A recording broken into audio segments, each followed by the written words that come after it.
সুপ্রিয় শিক্ষার্থী আসসালামু আলাইকুম। আমি তাসমিলুর রহমান স্বাগত জানাচ্ছি অ্যাডমিশন বাংলা কোর্সে। অ্যাডমিশন বাংলা কোর্সে আজকের আমাদের আলোচনার বিষয় প্রকরণ, পদ পরিবর্তন এবং ক্রিয়ার কাল। স্টেপ বাই স্টেপ আমরা পদ প্রকরণ, পদ পরিবর্তন এবং ক্রিয়ার কাল নিয়ে আলোচনা করব। প্রথমেই পদ প্রকরণ অংশটি আমরা জানব এবং এটা কিভাবে আমাদের পরীক্ষায় আসে সেই বিষয়গুলো আমরা আগে অবগত হব।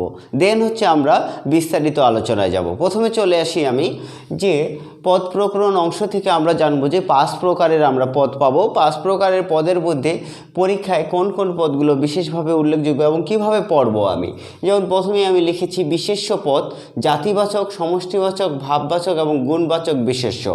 এই যে বিগত সালের পরীক্ষার যে প্রশ্নগুলো রয়েছে পদ প্রকরণ অংশ থেকে, সেগুলো অ্যানালাইসিস করার পর যে অংশগুলো বেশি এসেছে সেগুলো এখানে দেওয়া আছে। যেমন জাতিবাচক শব্দ থেকে বেশি এসেছে, সমষ্টিবাচক, ভাববাচক, গুণবাচক এগুলো থেকে বেশি এসেছে। তো আমরা জানি যে বিশেষ্য পদ যদি আমরা বের করি সেক্ষেত্রে আমরা কিন্তু বিশেষ্য পদের ক্ষেত্রে 6 প্রকার পদ পাবো, কিন্তু আমি এখানে জাতিবাচক, সমষ্টিবাচক, ভাববাচক এবং গুণবাচক এই 4 প্রকারকে বেশি প্রাধান্য দিয়েছি। এই 4 প্রকার থেকে সব থেকে বেশি প্রশ্ন এসেছে এবং অতীব গুরুত্বপূর্ণ এই 4 প্রকার। তারপর বিশেষণ পদের ক্ষেত্রে প্রকারভেদ ও উদাহরণ সম্পর্কে জানতে হবে। আমরা যখন বিশেষণ পদ পড়ব তখন কিন্তু আমাদেরকে বিশেষণ পদের যে প্রকারভেদ রয়েছে এবং তার উদাহরণ রয়েছে সেই উদাহরণগুলো সম্পর্কে ভালোভাবে অবগত হতে হবে। তো 3 নম্বরে চলে আসি যে তৃতীয় নম্বরে আমরা দেখতে পাচ্ছি যে সর্বনাম পদ। সর্বনাম পদের ক্ষেত্রে কোন কোন সর্বনাম পদগুলো সবথেকে বেশি উল্লেখযোগ্য। যেমন সমীপবাচক, তারপরে সাকল্যবাচক, তারপরে অনির্দিষ্টতাবাচক ও সাপেক্ষ সর্বনাম। এই যে অংশটি রয়েছে এই সাপেক্ষ সর্বনাম থেকে সাধারণত প্রশ্ন হয় এবং এগুলো থেকে কিন্তু খুবই গুরুত্বপূর্ণ, এগুলো থেকে প্রশ্ন হয়। তারপরে অব্যয়ের ক্ষেত্রে সংকোচক অব্যয়, অনুগামী সমুচ্চয়ী, তারপরে অনন্যয়ী অব্যয়, এই অব্যয় পদগুলো সম্পর্কে আমরা জানব। এরপর চলে আসি আমরা ক্রিয়াপদের ক্ষেত্রে অবশ্যই গুরুত্বপূর্ণ ক্রিয়াপদ, কারণ ক্রিয়াপদ থেকে প্রশ্ন হবেই। সম্পূর্ণ ক্রিয়াপদ, তবে সমধাতু কর্মের ক্রিয়া, প্রযোজক ক্রিয়া, যৌগিক ক্রিয়া এবং মিশ্র ক্রিয়া এগুলো সব থেকে বেশি গুরুত্বপূর্ণ। আমরা ক্রিয়াপদটা সম্পূর্ণ আলোচনা করব এবং সম্পূর্ণ ভালোভাবে পড়ব অ্যাডমিশনের জন্য। এবং পাশাপাশি যে যৌগিক ক্রিয়া রয়েছে, প্রযোজক ক্রিয়া রয়েছে, সমধাতু কর্মের ক্রিয়া রয়েছে, মিশ্র ক্রিয়া রয়েছে, এগুলো একটু গুরুত্ব সহকারে পড়ব। এখন চলে আসি আমরা এই প্রকারভেদ অনুযায়ী। প্রথমেই আমরা পাচ্ছি বিশেষ্য পদ। এই যে বিশেষ্য পদ পাচ্ছি, তো এই অংশে আমরা বিশেষ্য পদ নিয়ে আলোচনা করব। তারপর আমি আরও যে 4টা পদ রয়েছে স্টেপ বাই স্টেপ সেই 4টা পদের আলোচনা করে দেব তোমাদের। প্রথমে চলে আসি তাহলে আমরা বিশেষ্য পদ পৃথিবীতে যা কিছু আছে যদি তার নাম দেওয়া যায় তবে কেবল ওই নামটি বিশেষ্য পদ হবে। যা কিছু রয়েছে সেটার যদি কোনো নাম দেওয়া যায় সেটাকেই বিশেষ্য পদ বলবো, অর্থাৎ কোনো কিছুর নামকে বিশেষ্য পদ বলে। সহজভাবে যদি সংজ্ঞাটা উপস্থাপন করি তাহলে হবে কোনো কিছুর নামকেই বিশেষ্য পদ বলে। এখন আমরা বিশেষ্য পদের প্রকারভেদে চলে আসি। বিশেষ্য পদ আমরা জানি 6 প্রকার: সংজ্ঞা বা নামবাচক বিশেষ্য, জাতিবাচক বিশেষ্য, সমষ্টিবাচক বিশেষ্য, বস্তুবাচক বিশেষ্য, ভাববাচক বিশেষ্য এবং গুণবাচক বিশেষ্য। এই অংশে আমরা জানব যে সংজ্ঞা বা নামবাচক বিশেষ্যগুলো কি ধরনের হয় এবং কি ধরনের এগুলোকে সংজ্ঞা বা নামবাচক বিশেষ্য বলে। সংজ্ঞা বা নামবাচক বিশেষ্য এই ক্ষেত্রে দেখো তোমরা, যদি ব্যক্তির নাম বোঝায়, যে শর্ত ছিল যে কোনো কিছুর নাম বোঝালে সেখানে আমরা বিশেষ্য বলবো, কিন্তু ব্যক্তির নাম, স্থানের নাম, ভৌগোলিক কোনো নাম যদি হয় এবং গ্রন্থের যদি নাম হয় সেক্ষেত্রে আমরা বিশেষ্যগুলো ব্যবহার করব এবং সেগুলোকে আমরা বিশেষ্য বলবো। ব্যক্তির নাম যেমন জিহাদ, আনাস, মানাস, মিম, এই নামগুলো হচ্ছে এক ধরনের বিশেষ্য। স্থানের নাম যদি হয় যেমন ঢাকা, দিল্লি, লন্ডন, এগুলো হচ্ছে স্থানের নাম অনুযায়ী এগুলো হচ্ছে বিশেষ্য।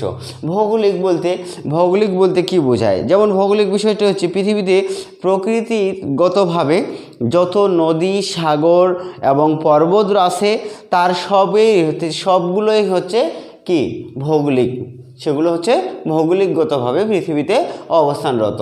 তাহলে পৃথিবীতে যত নদী, সাগর, পাহাড়, পর্বত রয়েছে সেগুলো ভৌগোলিক নাম অনুযায়ী সেগুলো হচ্ছে বিশেষ্য। যেমন পদ্মা নদী, মেঘনা নদী, হিমালয় পর্বত, এরকম বঙ্গোপসাগর হতে পারে, ভারত মহাসাগর হতে পারে, সবগুলোই হচ্ছে আমাদের ভৌগোলিক নাম অনুযায়ী বিশেষ্য। তারপরে গ্রন্থের নাম, যে কোনো গ্রন্থের নাম ধর্মগ্রন্থ হতে পারে, এমনিতেই কোনো গ্রন্থ, নাটক গ্রন্থ হতে পারে, তারপরে উপন্যাস হতে পারে, তো এই ধরনের কাব্যগ্রন্থ হতে পারে, সবগুলোই হচ্ছে আমাদের গ্রন্থের নাম অনুসারে সেগুলোকে আমরা বিশেষ্য বলবো। যেমন গীতাঞ্জলি, অগ্নিবীণা, এগুলো কিন্তু রবীন্দ্রনাথ ঠাকুরের লিখিত গ্রন্থের নাম, সেগুলোকে আমরা বিশেষ্য বলতেছি।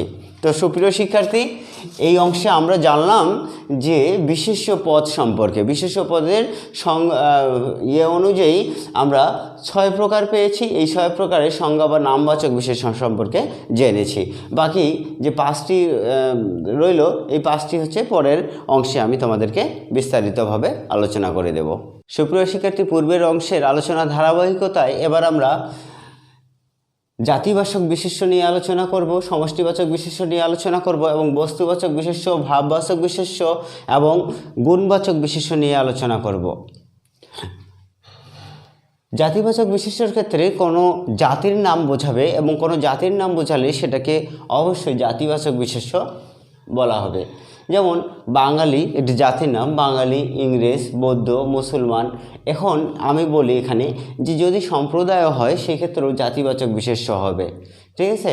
যদি কোনো উপজাতি হয় সেক্ষেত্রেও কিন্তু জাতিবাচক বিশেষ্য হবে।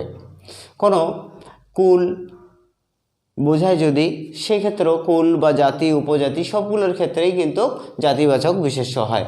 তো আমরা উদাহরণগুলো একটু লক্ষ্য করলেই বুঝতে পারবো।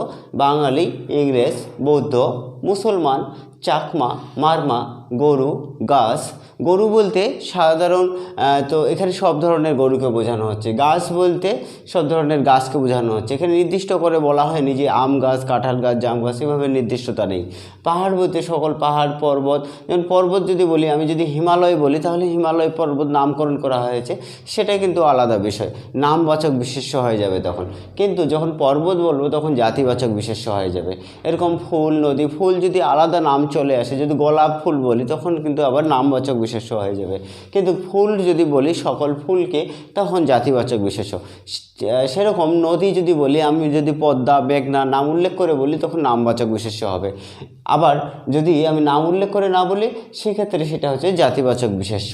তো সুপ্রিয় শিক্ষার্থীরা, এই ছিল মূলত জাতিবাচক বিশেষ্যের চেনার উপায়। আমরা উদাহরণ দিয়ে চিনব। যে কোনো বিষয় যখন আমরা সংজ্ঞা দিয়ে পড়তে যাব সেটা কিন্তু আমাদের মনে থাকবে না। এই জন্য উদাহরণ দিয়ে আমি চেষ্টা করি যে তোমাদেরকে উদাহরণ দিয়ে সেই বিষয়গুলো কীভাবে তোমাদের আয়ত্তে নিয়ে আসা যায় সেই বিষয়টা আমি আমার নজরদারিতে রাখি এবং সেটা চেষ্টা করি আমি। জানি না তোমাদের কেমন লাগে। আচ্ছা, তারপর চলে আসি আমি সমষ্টিবাচক বিশেষ্য। এই সমষ্টিবাচক বিশেষ্যের ক্ষেত্রে সভা, জনতা, সমিতি, মাহফিল, এগুলো হচ্ছে যেখানে হচ্ছে দল বোঝাবে।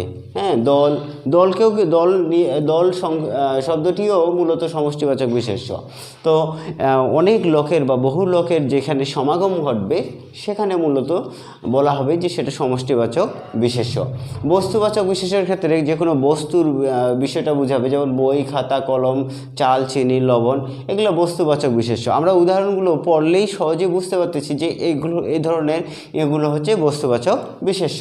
ভাববাচক বিশেষ্যের ক্ষেত্রে যাবতীয় কাজ করাকে ক্রিয়া বলে। এই যে ক্রিয়ার যে ভাব রয়েছে সেটা মূলত ভাববাচক বিশেষ্য। আর ওই ক্রিয়ার যদি কোনো নাম দেয়া যায় তবে ক্রিয়ার ওই নামটি ভাববাচক বিশেষ্য হবে। যেমন সে আসে, এখানে আসা, এখানে আসা হচ্ছে ক্রিয়া, আসে শব্দটি হচ্ছে ক্রিয়া হিসেবে ব্যবহার করা হয়েছে।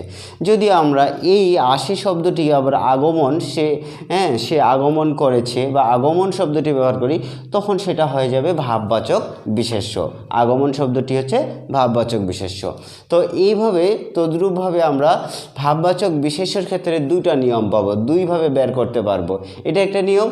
আরেকটা হচ্ছে মৌলিক ধাতুর সাথে আ যুক্ত হয়ে ভাববাচক বিশেষ্য গঠিত হয়।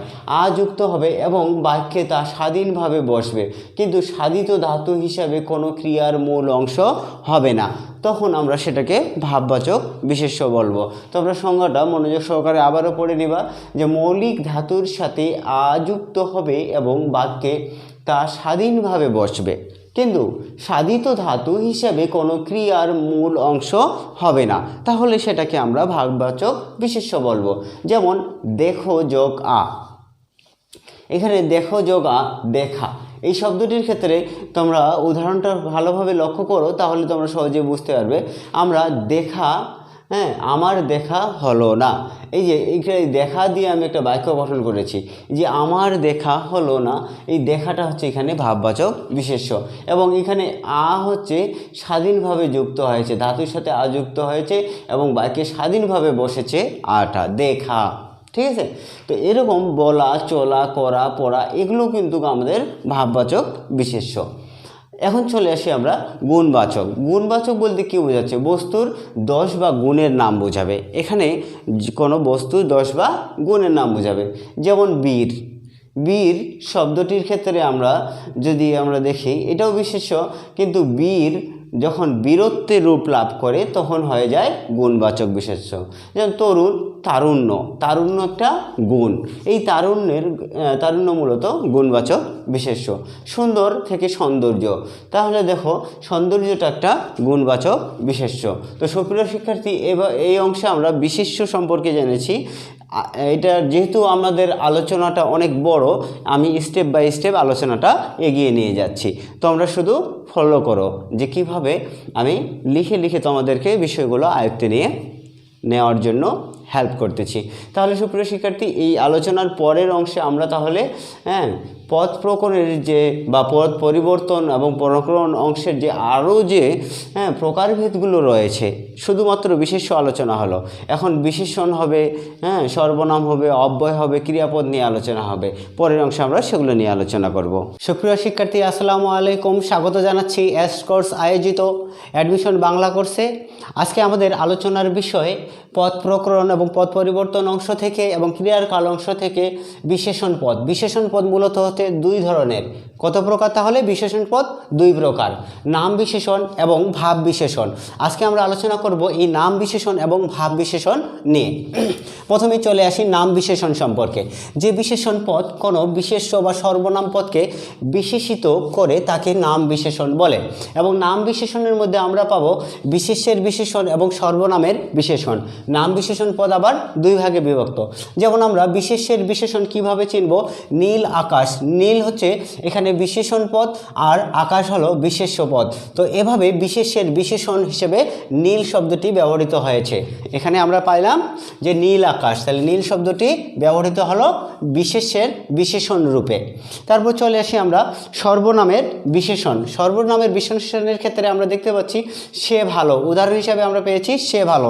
আমরা জানি সে হচ্ছে এখানে সর্বনাম পদ, তো ভালো বিশেষণ পদ, এখানে ভালোটা হচ্ছে বিশেষণ পদ আর সে হচ্ছে সর্বনাম পদ, এজন্য আমরা বলতেছি সর্বনামের বিশেষণ। এখানে সর্বনামের বিশেষণের প্রয়োগ ঘটেছে। তারপর চলে আসি আমরা বিশেষণ পদ অনুযায়ী ভাব বিশেষণ। ভাব বিশেষণ কি? ভাব বিশেষণ মূলত হচ্ছে যে পদ বিশেষ্য ও সর্বনাম ভিন্ন অন্য পদকে, যেমন বিশেষণ, অব্যয়, ক্রিয়া, অন্যান্য যে পদগুলো রয়েছে বিশেষণ, অব্যয়, ক্রিয়া, এগুলোকে বিশেষিত করবে, আর সেটাই মূলত ভাব বিশেষণ। এগুলোকে বিশেষিত করবে, সেটাই ভাব বিশেষণ। আবার ভাব বিশেষণ চার প্রকার। ভাব বিশেষণ কত প্রকার হয়ে থাকে? চার প্রকার হয়ে থাকে। আমরা এই অংশে চার প্রকার ভাব বিশেষণ সম্পর্কে জানব। যেমন ক্রিয়া বিশেষণ, এটা ভাব বিশেষণের একটি প্রকারের অংশ, একটি প্রকারভেদ। যে পদ ক্রিয়া সংগঠনের ভাব বা কাল রূপ কি নির্দেশ করে, ভাব বা কাল রূপ নির্দেশ করে তাকে ক্রিয়া বিশেষণ বলে। যেমন রকেট দ্রুত চলে, এখানে উদাহরণস্বরূপ আমরা লিখেছি রকেট দ্রুত চলে, এখানে দ্রুত বিশেষণ পদ আর চলে হলো ক্রিয়াপদ। তো এভাবে আমরা ক্রিয়া বিশেষণের ভাব বিশেষণ রূপটা বের করতে পারি। যে আমরা জানলাম যে দ্রুত হচ্ছে বিশেষণ আর চলে হলো ক্রিয়াপদ। এরপরে দেখো তোমরা বিশেষণের বিশেষণ, ভাব বিশেষণ অংশে আমরা পাবো বিশেষণের বিশেষণ পাবো। যে পদ নাম বিশেষণ অথবা ক্রিয়া বিশেষণের ক্রিয়া নাম এবং ক্রিয়া বিশেষণকে কি করবে, বিশেষিত করবে। নাম এবং ক্রিয়া বিশেষণকে বিশেষিত করবে তাকে আমরা বলবো বিশেষণের বিশেষণ বলবো। যেমন রকেট অতি দ্রুত চলে, পূর্বের উদাহরণ যে আমরা দেখি যে ক্রিয়া বিশেষণের ক্ষেত্রেও কিন্তু আমরা একটা উদাহরণ দিয়েছিলাম যে রকেট দ্রুত চলে। এখানেও কিন্তু বলছি আমি যে রকেট দ্রুত অতি দ্রুত চলে, এখানে অতি শব্দটি যুক্ত করেছি। তো এখানে অতি হচ্ছে বিশেষণ পদ, এই যে অতি শব্দটি যুক্ত হয়েছে সেটিকে আমরা বিশেষণ পদ বলতেছি। আবার দ্রুত হলো বিশেষণ, এখানে দ্রুত হচ্ছে বিশেষণ পদ। অব্যয় বিশেষণ এটিও ভাব বিশেষণের একটি প্রকারভেদের অংশ। যে ভাব বিশেষণ অব্যয় পদ অথবা অব্যয় পদের অর্থকে বিশেষিত করে, কি করবে, অব্যয় পদের অর্থটাকে বিশেষিত করবে, এখানে অর্থের দিকটা আসবে, তাকে অব্যয়ের বিশেষণ বলে। আর এই অংশে আমরা অব্যয়ের বিশেষণকে আলোচনা করব। যেমন ধিক তারে শতধিক নির্লজ্জ যেজন, এগুলো হচ্ছে আমাদের অব্যয় বিশেষণের উদাহরণ। এখন চলে আসি আমরা ভাব বিশেষণের সর্বশেষ প্রকারভেদে, বাক্যের বিশেষণ। এখানে বাক্যের বিশেষণ কখনো কোনো পদ একটি সম্পূর্ণ বাক্যকে বিশেষিত করতে পারে। কখনো কোনো পদ একটি সম্পূর্ণ বাক্যকে বিশেষিত করতে পারে, তখন তাকে বাক্যের বিশেষণ বলা হয়। যখন সম্পূর্ণ বাক্যটাকে বিশেষিত করবে তখন সেটা বাক্যের বিশেষণ হবে। তাহলে আমরা সহজে চিনতে পারবো পুরো বাক্যটাকে যখন বিশেষিত করবে তখন সেটাকে বাক্যের বিশেষণ বলবো। অর্থাৎ বাক্যের শুরুতে যদি বাস্তবিক কি থাকবে, শব্দগুলো এই ধরনের হবে, বাস্তবিক, দুর্ভাগ্যক্রমে, সৌভাগ্যক্রমে, ঘটনাক্রমে, ক্রমে ক্রমে, দুর্ভাগ্যবশত ইত্যাদি থাকলে এই ধরনের বাক্যের শুরুতে থাকবে, তাহলে সেই বাক্যগুলো মূলত বাক্যের বিশেষণ হিসেবে এই শব্দগুলো বাক্যের বিশেষণ রূপে ব্যবহৃত হয়। তো সুপ্রিয় শিক্ষার্থী, আজকের আলোচনার যে বিষয়টি ছিল আমাদের বিশেষণ পদ। তো বিশেষণ পদের মধ্যে আমরা জানলাম যে দুই ধরনের বিশেষণ পদ পাবো, নাম বিশেষণ এবং ভাব বিশেষণ। নাম বিশেষণ আমরা দুই ভাগে বিভক্ত করব, একটি হচ্ছে বিশেষ্যের বিশেষণ, অপরটি হচ্ছে সর্বনামের বিশেষণ। এবং ভাব বিশেষণকে আমরা চার ভাগে বিভক্ত করব। কি কি চার ভাগ? এখানে ক্রিয়ার বিশেষণ হবে, বিশেষণের বিশেষণ হবে, অব্যয়ের বিশেষণ হবে এবং বাক্যের বিশেষণ হবে। এই চার ভাগে হচ্ছে আমরা ভাব বিশেষণ ভাগ করব। আর পরবর্তী যে ভাগগুলো রয়েছে পদের ক্ষেত্রে, পদ প্রকরণ এবং পরিবর্তনের ক্ষেত্রে, সেগুলো আমরা পরের স্টেপে আলোচনা করব। তো আজকের মতো এখানেই সমাপ্ত ঘোষণা করছি। আল্লাহ হাফেজ। সুপ্রিয় শিক্ষার্থী, আবারও হাজির হলাম পদ পরিবর্তন এবং ক্রিয়ার কালের পরের অংশ নিয়ে। এই অংশে আমরা জানব সর্বনাম পদ। কি সম্পর্কে জানব? সর্বনাম পদ সম্পর্কে। সর্বনাম পদ বিশেষের পরিবর্তে যে শব্দ হয় তাকে সর্বনাম পদ বলে। তা আমরা জানলাম যে বিশেষের পরিবর্তে যে পদটি আমরা ব্যবহার করব সেই পদটি মূলত হচ্ছে সর্বনাম পদ। এখন সর্বনাম পদ মোটামুটিভাবে 10টি ভাগে বিভক্ত এবং সাপেক্ষ সর্বনাম নামে সর্বনাম রয়েছে। তো আমরা ওভারঅল সর্বনামের সবগুলো সম্পর্কেই জানবো আজকে, যে ব্যক্তিবাচক সর্বনাম বা পুরুষবাচক সর্বনাম রয়েছে, কোনগুলোকে ব্যক্তিবাচক বা পুরুষবাচক সর্বনাম বলা হয়। তো আমরা লক্ষ্য করো বোর্ডের দিকে, আমি, আমরা, তুমি, তোমরা, সে, তারা, তাহারা, তিনি, তারা, এরা, ওরা, এগুলো হচ্ছে ব্যক্তিবাচক বা পুরুষবাচক সর্বনাম নামে পরিচিত। তো এই সর্বনামগুলোকে আমরা কি বলবো? ব্যক্তিবাচক বা পুরুষবাচক সর্বনাম। তারপরে চলে আসি দ্বিতীয় নম্বরে আমরা দেখতে পাচ্ছি যে আত্মবাচক সর্বনাম রয়েছে। আত্মবাচক সর্বনামগুলো কি কি? স্বয়ং, নিজে, আপনি, এগুলো হচ্ছে আত্মবাচক সর্বনাম। সমীপবাচক সর্বনাম, তো সমীপবাচক সর্বনাম এই, এরা, ইহারা, ইনি, এগুলোকে বলা হচ্ছে সমীপবাচক সর্বনাম। তারপরে দূরত্ববাচক সর্বনাম ওই, ওইসব, এ দুটো রয়েছে দূরত্ববাচক সর্বনাম। সাকল্যবাচক সর্বনাম সব, সকল, সমুদয়, তাবৎ, এগুলো হচ্ছে সাকল্যবাচক সর্বনাম। প্রশ্নবাচক সর্বনাম, যে সর্বনামগুলো দিয়ে আমরা সাধারণত প্রশ্ন করে থাকি সেগুলোকে বলা হয় প্রশ্নবাচক সর্বনাম। কে, কি, কয় রস্যই, হিসি, ক রস্যই, হ্যাঁ হিসি, তো কি, কয় রস্য দীর্ঘি, দীর্ঘ যেটা আর কি, দীর্ঘই থেকে যেটা আসে, কি কয় দীর্ঘি দিয়ে যেটা আমরা লিখি, কোন, কাহার, কার, কিসে, এগুলো হচ্ছে প্রশ্নবাচক সর্বনাম। তারপরে অনির্দিষ্টতা জ্ঞাপক সর্বনাম রয়েছে। অনির্দিষ্টতা জ্ঞাপক কোন, কেহ, কেউ, কিছু, এই সর্বনামগুলোকে বলা হয় অনির্দিষ্টতা জ্ঞাপক সর্বনাম। তারপরে ব্যতিহারিক সর্বনাম রয়েছে। ব্যতিহারিক সর্বনাম আপনা, আপনি, আপনা আপনি, মানে একসঙ্গে আপনা আপনি, নিজে নিজে, পরস্পর, আপসে, তো এই যে আপনা আপনি, নিজে নিজে, পরস্পর, আপসে, এগুলোকে বলা হচ্ছে ব্যতিহারিক সর্বনাম। তারপর রয়েছে সংযোগ জ্ঞাপক সর্বনাম, হচ্ছে সংযোগ জ্ঞাপক সর্বনাম, যে, যিনি, যারা, যাহার, এগুলো হচ্ছে সংযোগ জ্ঞাপক সর্বনাম। এরপর চলে আসি অন্যদিবাচক সর্বনাম। অন্যদিবাচক সর্বনাম অন্য, অপর, পর, এগুলোকে হচ্ছে অন্যদিবাচক সর্বনাম বলা হয়।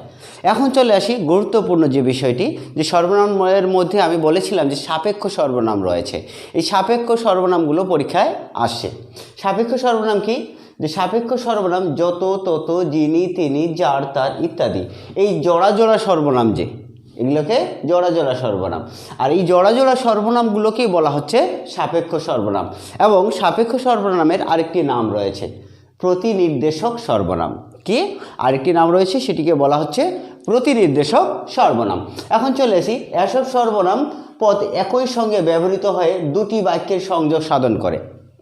একই সঙ্গে ব্যবহৃত হবে এবং দুটি বাক্যের সংযোগ সাধন করবে, সেগুলোকে বলা হচ্ছে সাপেক্ষ সর্বনাম।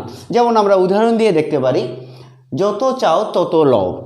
এখানে কিন্তু একই সঙ্গে ব্যবহৃত হচ্ছে এবং দুটি বাক্যের সঙ্গে, যত চাও তত লও, যত চেষ্টা করবে ততই সাফল্যের সম্ভাবনা, যতই চেষ্টা করবে ততই সাফল্যের সম্ভাবনা। এখানেও কিন্তু দুটি বাক্যের সংযোগ সাধন করেছে সাপেক্ষ সর্বনামের মাধ্যমে। যত বড় মুখ, এখানে এখানে আমি বুঝিয়ে দিই তোমাদের, যে যত এখানে একটা সাপেক্ষ সর্বনাম, এখানে যত, তত, ততই, যত, তত, যত, তত, যেই, সেই, এগুলো মূলত হচ্ছে সাপেক্ষ সর্বনাম। ঠিক আছে, যত, এখানে যত সাপেক্ষ ততই হচ্ছে সাপেক্ষ, তো যত চেষ্টা করবে ততই দ্বারা সাফল্যের সম্ভাবনা। এই যে দুটি বাক্যের সংযোগ স্থাপন হলো, দুটি বাক্যের সংযোগ স্থাপনের সংযোগ সাধন করার মধ্য দিয়ে আমরা জানলাম যে যত এবং ততই, এ দুটি হচ্ছে সাপেক্ষ সর্বনাম। যত বড় মুখ নয় তত বড় কথা, এখানেও কিন্তু যত এবং তত দ্বারা দুইটি বাক্যের সংযোগ সাধন হয়েছে, এই জন্য যত এবং তত এখানে সাপেক্ষ সর্বনাম। তারপরে যত গর্জে তত বর্ষে না, যেই কথা সেই কাজ। আমরা অলরেডি বুঝতে পেরেছি যে সাপেক্ষ সর্বনামগুলো কী ধরনের হয়। তো সুপ্রিয় শিক্ষার্থী, এই অংশে আমরা সাপেক্ষ সর্বনাম আলোচনা করলাম। আমরা আলোচনা করতেছিলাম পদ এবং পদ পরিবর্তন নিয়ে এবং ক্রিয়ার কাল অংশে এখনও যাইনি। আমরা পদের মধ্যেই রয়েছে বা পদ পরিবর্তনের মধ্যেই রয়েছে। বিশেষণ সর্বনাম নিয়ে আমাদের আলোচনা হয়েছে। এরপরে বাকি ভাগগুলো নিয়ে পরের অংশে আমরা আলোচনা করব। সুপ্রিয় শিক্ষার্থী, এবার তাহলে আমরা আলোচনা করব অব্যয়পদ নিয়ে। প্রথমেই আমরা অব্যয়পদ সম্পর্কে জানব, যে পদ সর্বদা অপরিবর্তনীয় থেকে কখনো বাক্যের শোভাবর্ধন করে, কখনো একাধিক পদের বাক্যাংশের বা বাক্যের সংযোগ বা বিয়োগ সম্বন্ধ ঘটায়, তাকে অব্যয়পদ বলে। সংজ্ঞানুযায়ী অব্যয়পদ হচ্ছে এটি। এখন আমরা চলে আসি অব্যয়পদের প্রকারভেদে। অব্যয়পদ বলতে অব্যয় শব্দ রয়েছে এবং অব্যয় পদ রয়েছে। অব্যয়ের মধ্যে আমরা পাবো শব্দগত অব্যয় আর অব্যয় পদ পাবো। যেমন শব্দের ক্ষেত্রে বাংলা অব্যয় শব্দ রয়েছে, তৎসম অব্যয় শব্দ রয়েছে, বিদেশি অব্যয় শব্দ রয়েছে। এই 3 ধরনের অব্যয় শব্দ আমরা পাবো। এই 3 ধরনের অব্যয় শব্দগুলো কি কি সেগুলো আমরা জেনে নেব। যেমন কী ধরনের বাংলা অব্যয় শব্দ, যেমন আর, আবার, ও, হা, না, এই ধরনের ইত্যাদি, এগুলো হচ্ছে বাংলা অব্যয় শব্দ। এ ধরনের রয়েছে তৎসম অব্যয় শব্দ রয়েছে, যদি, যথা, সদা, হ্যাঁ, সহসা, সদা, সহসা, হঠাৎ, অর্থাৎ, বরং, পুনশ্চ, আপাতত, হ্যাঁ, বস্তুত, এটা হচ্ছে বস্তুত। এই বস্তুত এই শব্দগুলো মূলত হচ্ছে তৎসম অব্যয় শব্দ। এছাড়াও রয়েছে আমাদের বিদেশি অব্যয় শব্দ। কি পাবো আমরা? বিদেশি অব্যয় শব্দ। তো আমরা জানলাম যে অব্যয় শব্দ 3 ধরনের। এক হচ্ছে বাংলা অব্যয়, তৎসম অব্যয়, বিদেশি অব্যয়। বাংলা অব্যয়ের ক্ষেত্রে আমরা জানলাম আর, আবার, ও, হা ইত্যাদি, এবং তৎসম অব্যয়গুলো জানলাম। এবার আমরা চলে আসি বিদেশি অব্যয়ের ক্ষেত্রে। বিদেশি অব্যয় শব্দ কোনগুলোকে বলা হয়? যেমন আলবৎ শব্দটি হচ্ছে বিদেশি অব্যয়। তারপর বহুত, খুব, সাবাস, খাসা, মায়েরি, মারহাবা, এই শব্দগুলো বিদেশি অব্যয় শব্দ। বিদেশি অব্যয় শব্দগুলো বিদেশি শব্দ থেকে আগত। এখন আমরা চলে আসি সমস্তই অব্যয়। সমস্তই অব্যয় কথা থেকে আসতেছে। এখানে তোমরা লক্ষ্য করো যে অব্যয় পদ রয়েছে। পদের ক্ষেত্রে সমুচ্চয়ী অব্যয় পদ পাবো আমরা, অনন্যয়ী অব্যয় পদ পাবো, অনুসর্গ বা পদান্বয়ী অব্যয় পদ পাবো, আর অনুকার বা ধনাত্মক অব্যয় পদ পাবো। এই যে 4 ধরনের অব্যয় পদ আমরা পাবো। এই 4 ধরনের মধ্যে এই অংশে আমরা সমস্তই অব্যয় পদটি নিয়ে আলোচনা করব। বাকি থাকবে এই 3টি অংশ, অনন্যয়ী, অনুসর্গ বা পদান্বয়ী, তারপরে অনুকার বা ধনাত্মক। স্টেপ বাই স্টেপ পরের অংশে আমরা আলোচনা করব। আচ্ছা, আমরা দেখি যে সমুচ্চয়ী অব্যয় বলতে কোন অব্যয়কে বোঝাচ্ছে। সমুচ্চয়ী অব্যয়কেও আবার বিভক্ত করা যায়, যেমন সংযোজক, বিয়োযোজক, আবার সংকোচক। এই সংকোচক, বিয়োযোজক, সংযোজক এই 3 ভাগে বিভক্ত করা যায়।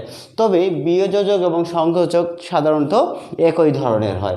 আমরা উদাহরণ দিয়ে সেই জিনিসগুলো বুঝবো। আমরা প্রথমে চলে আসি যে সংযোজক অব্যয়ের ক্ষেত্রে। সংযোজক অব্যয় কোনগুলো? যেমন এবং, ও, আর, তথা, তাই, অধিকন্তু, সুতরাং, এগুলোকে বলা হচ্ছে সংযোজক অব্যয়। এখন চলে আসি বিয়োযোজক অব্যয়। বিয়োযোজক অব্যয় মূলত হচ্ছে কিংবা, কিন্তু, বা, অথবা, নতুবা, না হয়, নয়তো, এগুলো হচ্ছে বিয়োযোজক অব্যয়। আবার সংকোচক অব্যয় বলতে মূলত বিপরীত কিছু বোঝায়, বিপরীত কিছু বোঝাবে, তাহলে সেগুলোকে সংকোচক অব্যয় বলবে। আর এগুলো মূলত বিয়োযোজক অব্যয়গুলোকেই বলা হয়। বিয়োযোজক অব্যয়েরই একটা ব্যবহার হচ্ছে সংকোচক অব্যয়। কিভাবে আমরা বুঝবো? যেমন আমরা এখানে উদাহরণ দিয়ে দেখিয়েছি, সে ধ্বনি, কিন্তু, বরং, অথচ, তথাপি, এগুলো সবগুলো দেখো, সে ধ্বনি, কিন্তু, বরং, হ্যাঁ, তো, অথচ, তথাপি, এগুলো দিয়ে শব্দ গঠন, এই বাক্য গঠন হবে। সে ধ্বনি কিন্তু খরচ করে না, সে ধ্বনি বরং খরচ করে না, সে ধ্বনি অথচ খরচ করে না, সে ধ্বনি তথাপি খরচ করে না। তো এখানে কিন্তু, বরং, অথচ, তথাপি এই শব্দগুলো হচ্ছে অব্যয়। এই অব্যয়গুলো হচ্ছে বিয়োযোজক। কি? বিয়োযোজক। এই যে বিয়োজক অব্যয় বা বিয়োযোজক অব্যয়, এগুলো আবার দেখো, এগুলো আবার সংযোজক অব্যয় হবে। এই অব্যয়গুলো সংযোজক হয়ে যাবে। সে ধ্বনি কিন্তু জাকাত দেয় না। তো এই যে খরচ করে না, জাকাত দেয় না, এই বিষয়টার ক্ষেত্রেই কিন্তু আমাদের উপলব্ধি করতে হবে যে কোনটা বিয়োযোজক, কোনটা সংযোজক। যখন বললো যে সে ধনী কিন্তু খরচ করে না, তার মানে কি? সে ধনটা সঞ্চয় করে, মানে আলাদা করতে চাচ্ছে না। সে ধনী কিন্তু জাকাত দেয় না। জাকাত দিলে কি হয়? ধন বৃদ্ধি পায় আমাদের, কিন্তু সে বৃদ্ধিও করতে চাচ্ছে না। তো এখানে হচ্ছে সংকোচক, এখানে সংকোচন হচ্ছে। তো এই ধরনের অর্থভেদে হচ্ছে সংকোচন বিষয়টা এবং বিয়োজক বিষয়টা উপলব্ধি করে আমাদেরকে লিখতে হবে যে এখানে যে অব্যয়গুলো ব্যবহার করা হয়েছে, যে সংকোচক অর্থে বা বিয়োজক অর্থে, কোন অর্থে ব্যবহার করা হয়েছে সেটা আমাদেরকে উপলব্ধি করতে হবে। তাহলে আমরা দেখলাম যে সে ধনী কিন্তু, বরং, অথচ, তথাপি, জাকাত দেয় না, এই অব্যয়গুলো হচ্ছে সংকোচক। আশা করি তোমরা বুঝতে পেরেছো। পরের অংশে হচ্ছে আমরা তাহলে আরও বাকি 3টি ভাগ রয়েছে, হ্যাঁ, অনন্বয়ী এবং অনুসর্গ বা পদান্বয়ী, তারপরে হচ্ছে অনুকার বা ধনাত্মক, এই 3টি বিষয় নিয়ে আলোচনা করব। অনন্বয়ী অব্যয় সম্পর্কে আমরা জানব। অনন্বয়ী অব্যয় হচ্ছে যে সকল অব্যয় বাক্যের অন্য পদের সঙ্গে কোনো সম্বন্ধ না রেখে স্বাধীনভাবে নানাবিধ ভাব প্রকাশ করে ব্যবহৃত হয় তাদের অনন্বয়ী অব্যয় বলে। তাহলে কি দাঁড়ালো বিষয়টি, যে এখানে স্বাধীনভাবে নানাবিধ ভাব প্রকাশ করবে সেটা হচ্ছে অনন্বয়ী অব্যয়। এখন আমরা দেখি, যেমন মরি মরি আলাদাভাবে স্বাধীনভাবে অর্থ প্রকাশ করে, কি সুন্দর প্রভাতের রূপ। এরকম হ্যাঁ আমি যাব, না আমি যাব, ছি তুমি এত নীচ, পাছে লোকে কিছু বলে, এই যে পাছে আন্ডারলাইন করে দেওয়াগুলো এগুলো হচ্ছে অনন্বয়ী অব্যয়। ওগো আজ তোরা যাসনে ঘরের বাহিরে, নিশ্চয়ই পারবো। তারপর আমি আজ আলবত যাব, কত না হারানো স্মৃতি জাগে আজও মনে। এই ধরনের অব্যয়গুলোকে বলা হচ্ছে অনন্বয়ী অব্যয়। তারপর চলে আসি আমরা অনুসর্গ বা পদান্বয়ী অব্যয়ের ক্ষেত্রে। অনুসর্গ বা পদান্বয়ী অব্যয়ে যে সকল অব্যয় শব্দ বিশেষ্য বা সর্বনাম পদের বিভক্তির ন্যায় বসে কারক বাচকতা প্রকাশ করে তাদের অনুসর্গ বা পদান্বয়ী অব্যয় বলে। যেমন তোমাকে দিয়ে কিছু হবে না, এখানে দিয়ে শব্দটি হচ্ছে অনুসর্গ বা পদান্বয়ী অব্যয়। তারপর চলে আসি অনুকার বা ধনাত্মক অব্যয়। অনুকার বা ধনাত্মক অব্যয়ের ক্ষেত্রে যে সকল অব্যয় অব্যক্ত রব শব্দ বা ধ্বনির অনুকরণে, কি শব্দ? রব শব্দ, অব্যক্ত রব শব্দ বা ধ্বনির অনুকরণে গঠিত হয় সেগুলোকে অনুকার বা ধনাত্মক অব্যয় বলে। যেমন ঝমঝম করে বৃষ্টি পড়ছে, এখানে ঝমঝম হচ্ছে অনুকার বা ধনাত্মক অব্যয়। বাতাসের গতি সনসন, এখানে সনসন হচ্ছে অনুকার বা ধনাত্মক অব্যয়। কাকের ডাক কা কা, এখানে কা কা হচ্ছে অনুকার বা ধনাত্মক অব্যয়। তো সুপ্রিয় শিক্ষার্থী, এই ছিল মূলত আমাদের অব্যয় পাঠ নিয়ে আলোচনা। এরপরে আমাদের শুধু বাকি থাকলো ক্রিয়াপদ বা ক্রিয়ার কাল। পরের অংশে হচ্ছে ক্রিয়াপদ বা ক্রিয়ার কাল নিয়ে আমরা আলোচনা করব। সুপ্রিয় শিক্ষার্থী, এই অংশে আমরা ক্রিয়াপদ নিয়ে আলোচনা করব। প্রথমে আমরা জানব যে ক্রিয়াপদ কাকে বলে। যে পদের দ্বারা কোনো কার্য সম্পাদন করা বোঝায় তাকে ক্রিয়াপদ বলে। এবং ক্রিয়াপদ হচ্ছে প্রধানত দুই ভাগে বিভক্ত, সমাপিকা ক্রিয়া এবং অসমাপিকা ক্রিয়া। তো এই অংশে আমরা সমাপিকা ক্রিয়া, অসমাপিকা ক্রিয়া এবং ক্রিয়াপদের আরও যে ভাগগুলো রয়েছে সেগুলোর মধ্য থেকে আমরা সকর্মক, অকর্মক, দ্বিকর্মক এবং সমধাতুস যে কর্মের ক্রিয়া সেগুলো সম্পর্কে জানব। তো প্রথমে চলে আসি আমরা যে ক্রিয়াপদের প্রধান দুটি ভাগ অনুযায়ী সমাপিকা ক্রিয়া নিয়ে আলোচনা করি। যে সমাপিকা ক্রিয়া কি? যে ক্রিয়া দিয়ে বাক্যের মনোভাবের পরিসমাপ্তি জ্ঞাপিত হয় বা বাক্যের পরিপূর্ণ ভাব প্রকাশ পায়, যে ক্রিয়া দিয়ে বাক্যের পরিপূর্ণ ভাব প্রকাশ পায় তাকে সমাপিকা ক্রিয়া বলে।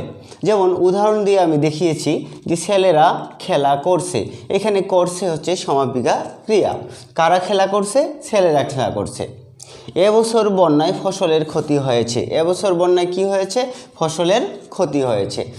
তো কি বা কারা বা কাকে দিয়ে প্রশ্ন করে আমরা সমাপিকা ক্রিয়া পাচ্ছি যে ছেলেরা খেলা করছে। কে খেলা করছে? ছেলেরা খেলা করছে। তো এই যে ছেলেদের কাজ হচ্ছে খেলা করা, মানে করাটা হচ্ছে কাজ। তো এই যে সকর্ম ক্রিয়ার ক্ষেত্রে আমরা বাক্যের পরিপূর্ণ ভাব প্রকাশ পাবো, বাক্যের পরিপূর্ণ ভাব প্রকাশিত হবে, তাহলে সেটাকে বলা হবে যে সমাপিকা ক্রিয়া। কি বলা হচ্ছে? সমাপিকা ক্রিয়া। তো এবছর বন্যায় ফসলের ক্ষতি হয়েছে, এখানেও বাক্যের পরিপূর্ণ ভাব প্রকাশ পেয়েছে, এজন্য হয়েছেটা হচ্ছে সমাপিকা ক্রিয়া।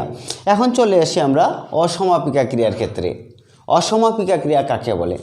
যে ক্রিয়া থেকে মনের ভাব সম্পূর্ণভাবে প্রকাশ পাবে না। এখানে হচ্ছে মনের ভাবটা সম্পূর্ণরূপে প্রকাশ পাবে না এবং কিছু শোনার আকাঙ্ক্ষা থেকে যায়, তাকে অসমাপিকা ক্রিয়া বলে। কোনো কিছু শোনার আকাঙ্ক্ষা থেকেই যাবে, অসমাপ্ত থাকবে, তাহলে সেখানে সে ক্রিয়াগুলোকে আমরা বলবো অসমাপিকা ক্রিয়া। যেমন প্রভাতে সূর্য উঠলে তারপরে একটা কিন্তু ভাব থেকে যায়, এরপরে কিছু আসে, এই যে আকাঙ্ক্ষাটা থেকে যাবে, তো এখানে উঠলে হচ্ছে অসমাপিকা ক্রিয়া। তো এই ধরনের ক্রিয়াগুলোকে বলা হয় অসমাপিকা ক্রিয়া। আমরা হাত মুখ ধুয়ে, এই যে ধুয়ে কী করব, এখানে একটা কিন্তু আলাদা একটা কাজের আলামত থেকে যায়, তো এই ধরনের ক্রিয়াগুলোকে বলা হচ্ছে অসমাপিকা ক্রিয়া। আমরা বিকেলে খেলতে থেকে যায় একটা অসমাপ্ত ভাব, তো এই ধরনের ক্রিয়াগুলোকে আমরা বলতেছি অসমাপিকা ক্রিয়া। তাহলে আমরা পাইলাম উদাহরণ ভেদে উঠলে, ধুয়ে, খেলতে, এগুলো হচ্ছে অসমাপিকা ক্রিয়া। এখন চলে আসি আমি যে ক্রিয়াপদের যে আর অন্যান্য বিশেষ ভাগগুলো রয়েছে সেগুলো সম্পর্কে আমরা জানবো। যে এখানে আমি 4টি ক্রিয়াপদের ভাগের কথা বলেছি, এরপরে আরও 4টি ভাগ রয়েছে, সেগুলো আমি এর পরের অংশে তোমাদের সঙ্গে আলোচনা করব। তো সকর্ম ক্রিয়ার ক্ষেত্রে আসি, যে ক্রিয়া কর্মপদ আছে, যে ক্রিয়ার কর্মপদ থাকবে এবং তাই হচ্ছে সকর্ম ক্রিয়া। কর্মপদ থাকলেই সকর্ম ক্রিয়া। যেমন বাবা বই পড়ে, বাবার কর্ম কি? বই পড়া। তো এই ধরনের কর্মপদ থাকবে, সেগুলোকেই বলা হচ্ছে সকর্ম ক্রিয়া। এই জন্য এখানে পরে হচ্ছে সকর্ম ক্রিয়া। তারপরে অকর্ম ক্রিয়া, যে ক্রিয়ার কর্ম নেই, যেটাতে কর্ম নেই সেটাই অকর্ম ক্রিয়া। মেয়েটি হাসে, ঠিক আছে, এই যে হাসাটা কিন্তু আলাদা একটা ক্রিয়া। এখানে অকর্ম ক্রিয়া, মেয়েটি হাসে। কিভাবে হাসে, কেন হাসে এখানে কিন্তু কারণটা আসলো না। তো এই যে কারণ আসবে না, সেখানেই কিন্তু অকর্মক্রিয়া হবে। দ্বিকর্মক্রিয়া, যে ক্রিয়ার 2টি কর্মপদ থাকে। কয়টা কর্মপদ থাকবে? 2টি কর্মপদ থাকবে। এই 2টি কর্মপদ থাকে, তাকে দ্বিকর্মক্রিয়া বলে। 2টি কর্মপদ দেখি আমরা। বাবা আমাকে, এখানে মুখ্য কর্ম হচ্ছে আমাকে। একটি কলম, এখানে হচ্ছে কলম হচ্ছে গৌণ কর্ম, দিয়েছেন। এই দিয়ে মুখ্য কর্ম এবং গৌণ কর্ম মিলে যেই কর্মটা হয়েছে দিয়েছেন, সেটা হচ্ছে দ্বিকর্মক্রিয়া। তো এখানে আমরা জানলাম যে ক্রিয়ার 2টি কর্মপদ থাকবে। আমাকে দিয়েছেন, কি দিয়েছেন? কলম দিয়েছেন। হ্যাঁ, এই যে দিয়েছেন, এই কারণে দ্বিকর্ম ক্রিয়া। এই ধরনের 2টি কর্মপদ থাকবে। সমধাতুস কর্মের ক্রিয়া, বাক্যের ক্রিয়া ও কর্মপদ একই ধাতু থেকে গঠিত। একই ধাতু থেকে গঠিত হলে ওটা কি বলবো আমরা? ওই কর্মপদকে সমধাতুস কর্মের ক্রিয়া বলবো। এমন সুখের মরণ মরতে পারে, এই যে সুখের মরণ মরতে কে? হ্যাঁ, এমন সুখের মরণ কে মরতে পারে। এখানে মরণ মরতে দুটোই কিন্তু একই ক্রিয়া ও কর্মপদের একই ধাতু দ্বারা গঠিত, ঠিক আছে। এই ধরনের একই কর্মপদ বা ক্রিয়াপদের একই ধাতু দ্বারা গঠিত হলে তাহলে সেটাকে আমরা বলবো সমধাতুস কর্মের ক্রিয়া। এখানে আর মায়া কান্না কেঁদো না গো বাপু, এই যে মায়া কান্না, তারপরে কাদা, এই যে কান্না কাদা একই ধরনের, ঠিক আছে। তো কেঁদো না গো বাপু, তাহলে এই ধরনের যদি একই পাই আমি, ক্রিয়া বা কর্ম একই ধাতু থেকে গঠিত হয়েছে, তাহলে কিন্তু সেটাকে আমরা বলবো সমধাতুস কর্মের ক্রিয়া। তো সুপ্রিয় শিক্ষার্থী, এই যে ক্রিয়াপদ অংশের এই আলোচনা এবং এরপরের যে বাকি আলোচনা পরের অংশে আমরা আলোচনা করব।